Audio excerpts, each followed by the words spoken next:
Histoire bouddhiste, la réputation. Extrait du chapitre 3 du Samyukta Agama Sutra. Ainsi ai-je entendu.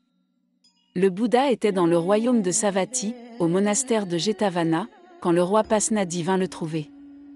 Vénérable maître, lui demanda-t-il, pourquoi ceux qui, dans la vie, bien qu'ayant réussi à acquérir le pouvoir et la renommée, ont su demeurer humbles et n'ont jamais cherché à nuire aux autres, sont-ils d'une si grande rareté?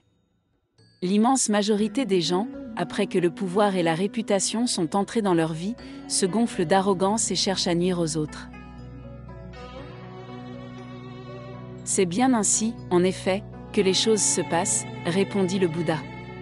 Ceux qui désirent le pouvoir et la réputation cherchent, après qu'ils les ont obtenus, le plus souvent à causer du tort aux autres, et lorsqu'ils meurent, les conséquences karmiques sont à la mesure du mal qu'ils ont causé, puisqu'ils vont peupler les enfers.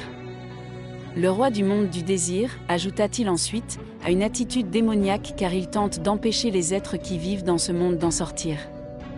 Il est pareil à un pêcheur fort expérimenté qui lance son filet dans la même direction que celle vers laquelle se déplacent les poissons, si bien que ces bêtes se précipitent d'elles-mêmes dans le piège qui leur est tendu. Ce filet, c'est la réputation, c'est le pouvoir, c'est l'attachement aux cinq sens. Après, alors que les poissons ont été pris dans ce filet, ils n'en peuvent plus sortir. Si nous sommes attachés à notre réputation, au pouvoir, à nos sens, et que nous ignorions les conséquences que cela peut avoir sur nous, nous sommes semblables aux poissons qui se laissent prendre dans le filet.